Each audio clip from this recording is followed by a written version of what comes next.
Hi, welcome to the Panther Podcast. I'm Jim Juneau, Sports Information Director at Virginia Union University. I have with me Coach Dr. Alvin Parker, the head football coach of the Panthers here at VUU. And Coach, congratulations. You had a dramatic 1-point win against Winston-Salem State University. Congratulations. Yes. Thank you. I appreciate it. Now, this game, going into this, was ebb and flow all the way through through the whole game. They get on top first, then we come back. But tell me your thoughts on the game.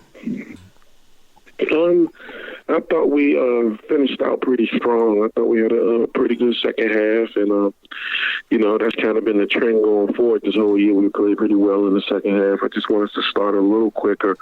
But guys making big plays at the right time. We had a lot of guys that made some plays, down the stretch for us that really, really helped us out get the win. Tobias Taylor, now, even though he didn't have a 100-yard-plus game, he had a big kickoff return, which really set the mood in the second half, didn't he? Yeah, we had a lot of big special teams plays in that game that kind of helped us kind of get over. Our defense is playing pretty consistent. Our offense is doing some pretty consistent things, and our special teams is kind of playing, great week in and week out. So that kickoff really helped us, put us in some good position. Jefferson, we relied on Jefferson's leg a whole lot. He's making a lot of good plays, and Sterling Hammond came up with the big punt block at the end of the game to kind of put us in position, to get that last field goal we got. And that was Jarrett Sumiel who broke through and blocked that punt. Yeah, we looked at the film. It was Hammond. So some of you got through pretty good, but it hit off of Hammond's arm when he put his arm in the air. So, that was Hammond who had got it. Well, I tell you what, the person who kept us going in the first half, Rodney McKay, he had some really big runs. Mm-hmm. He definitely did. Rodney's been playing good, this season. He kind of comes in and kind of do everything we need him to do. He adds to the passing game. He adds to the run game, definitely, but he's just been a spark for us. He gives us that extra speed, that kind of scat back type stuff that he does. He's been a great spark to this offense. It looks like Tobias Taylor is Mr. Inside. Rodney McKay is Mr. Outside for the team. Is that accurate? They both can pretty much do the same things. I think people might see Rodney spread out a little bit more than, Tobias because of the running styles that they both possess. But they both can pretty much do it all, and we rely on both of them to kind of do it all. So those guys have been kind of anchoring us down. We did a lot of good things in the passing game the first couple of weeks, but those guys are kind of able to kind of get the run game going this past weekend, and it really helped us to the victory. Now, I'm going to talk about the man of the hour in a moment, but I want to touch on defense before we get to Souza's heroics. Mm-hmm. Tyrone Glanton had 7 solo tackles, 8 total in the game, a tackle for a loss. Then Sterling Hammond comes on, 7 tackles, all solo takedowns, and 2 tackles for a loss. They are really, and of course, he had the arm, Hammond had the arm in the block punt, like you said. Defense is really winning games for us, isn't it? Yeah, anytime you can rely on your defense and know that you're going to get to stop some things when you need them, that's always the key. So it goes back to the old cliche, defense wins championships, and we returned 10 starters on that side of the ball, and those guys haven't had a week off. With the schedule being as tough as it's been, those guys have stepped up every week, put us in position to make a lot of good plays on that side and set up the offense in great different field positions. So, hats off to the defensive staff. Those guys do a great, super job of getting those guys ready. So those guys do a good job of following the game plan. Like I said, we got a lot of vets on that side. So those guys know the expectation, and they work hard to make sure they can meet it. And you mentioned the schedule. I mean, this schedule so far in the 4 weeks, you have a D1 in Hampton. You have 8th-ranked team in the nation against Lenore-Rhine. Then you play Winston-Salem, and Johnson C. Smith, who's no slouch, but then Winston-Salem. So you've had one of the toughest schedules in the CIAA, if not the NCAA.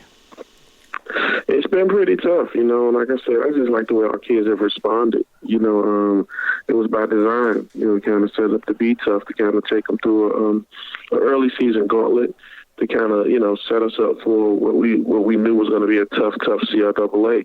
You know, and those guys have answered the call, and you know, to kind of come out of a schedule like that, you know, being 3-1 and being in the position that we are, you know, it's a little shy to go because, of course, you know, our goal was to come out 4-0, but it's a little shy to go. But I think the guys have responded well, you know, and they're up for the challenge. So what's the next one to schedule? Let's talk about the man who won the games, Jefferson Souza, kicker, and 3 field goals yesterday, all from 25 yards out. The last one with 21 seconds. He is what he is. You know, he's a super guy, and beyond that, he's just a much better kid. You know, I love being around him. He loves being around the team, and he's just a pleasure to be around. You know, he's a great kid, man. I just can't. I'm gonna harp on that a whole lot because you know he's special. You know, and most people look at the kicker and kind of, you know, put him to the side. You know, Jefferson is one of our guys.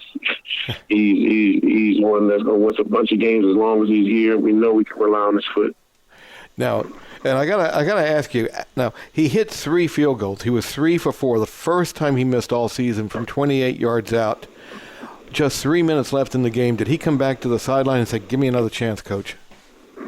He came back to the sideline and actually said he thought he made it.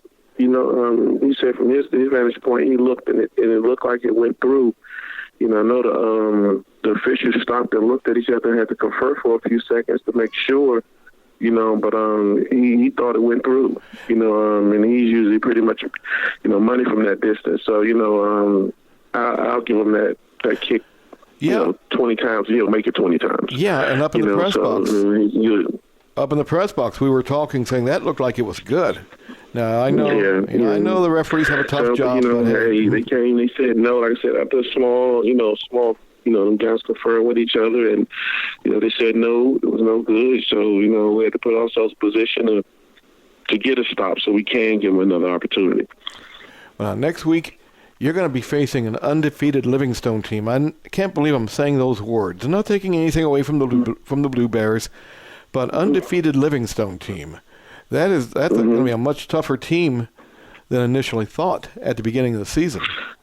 Yeah, you know, Coach Johnson's done a great job down there with those guys. You know, have them in position. You know, and those guys are playing hard, and you know, it's kind of shown with the record. You know, so I think, you know, as a whole, the CIAA and everybody's kind of stepped up, you know, and everybody's trying to put themselves in position to put the league on the map, you know, kind of helping out, you know, with a lot of good teams in the conference, you know, and a lot of good coaching in this conference, you know. So, you know, hats off to Livingstone for just, you know, having them guys ready to be 4-0. You know, it's going to be a challenge for us this weekend.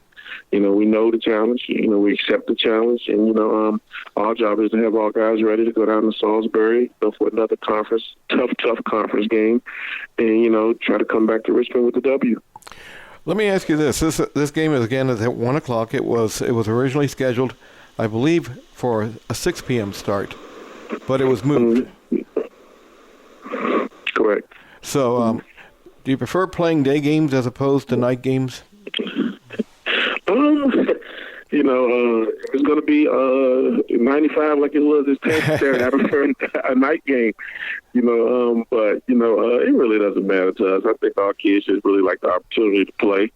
You know, being away and home this season thus far has been pretty good. You know, we've posted some great crowds. Of course, when we went down, the Hampton, we had a great crowd. And then our fans have really shown up and shown out these past 3 weeks with 3 straight home games. So, you know, I think our guys have, you know, really just, you know, want to seize the opportunity to get a chance to play. You know, we played at 6 o'clock, we played at 4 o'clock, we played at 1 o'clock, you know, and all of them guys have pretty much responded the same way. So, you know, it's kind of tough to say, you know, when those guys might like or want to play, but, you know, I think it kind of helps out, you know, with the travel and things like that, you know, and just putting yourself in the best mode to be safe and get your kids on back to campus and kind of get them ready for what's next. So the 1 o'clock game kind of helps out in that facet, you know, but beyond anything else, it's just another opportunity to play.